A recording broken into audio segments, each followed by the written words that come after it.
Hi friends, আমি সপ্তমী মজুমদার কলকাতা থেকে বলছি। আর এটা আমার ঠাম্মা সুপ্রিয়া মজুমদার। নমস্কার।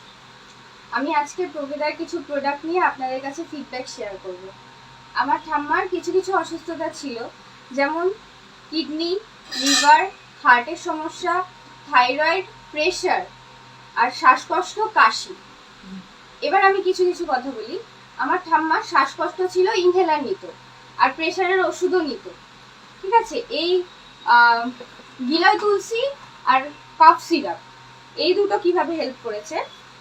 এই গিলয় তুলসী আর কাপ সিরাপ খেয়ে ঠাম্মার তো কাশি একদমই চলে গেছে, সারা রাত ঠাম্মা কাশতো। ঠিক আছে, আর এই গিলয় তুলসী খেয়ে আমাদের 3 দিন থেকে আমরা প্রেশার চেক করছি। গিলয় তুলসী শুরু করার 3 দিন থেকে প্রেশার একদম নর্মাল হয়ে গেছে। এখন প্রেশার ওষুধ স্টিল ঠাম্মা খায় না। আর এই কাপ সিরাপের জন্য এখন ঠাম্মা অনেকটাই সুস্থ আছে। কাশি তো একদমই হয় না বললে চলে, ওই ঠান্ডা লাগলে যেইটুকু। তো তুমি বলো, তোমার কি কি অসুবিধা ছিল আর এখন কেমন আছো? আমার তো এই প্রোডাক্টগুলো খেয়ে সমস্ত সব সুস্থ, আমি এর জন্য ধন্যবাদ জানাচ্ছি। আচ্ছা, এবার আমি বলি, ঠাম্মার যে হার্ট আর লিভার, কিডনি, থাইরয়েড এগুলোর যে সমস্যা ছিল, সেইগুলোর জন্য বেরি আমাদের এত হেল্প করেছে বলার মতো না। মানে আমি এক্সপ্রেস করব, আমি এত খুশি এই বেরিটার জন্য। ঠাম্মার যে থাইরয়েড ছিল 10 ছিল, সেটা এখন আমি টেস্ট করেছি 6 হয়েছে।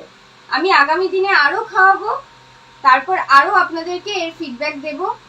আমার বিশ্বাস, আমার দৃঢ় বিশ্বাস, ঠাম্মার থাইরয়েড লেভেল আগেও যা প্রবলেম ছিল সেগুলো সব সলভ যেরকম হয়েছে, থাইরয়েড লেভেলটাও, কোলেস্ট্রল লেভেলটাও এখন পুরো নর্মাল আছে, প্রায়ই এসে গেছে নর্মালের দিকে, পুরোপুরি নর্মাল হয়ে যাবে। আমার ঠাম্মা পুরোপুরি এখনো সুস্থ আছে, হ্যাঁ আরো সুস্থ হয়ে উঠবে।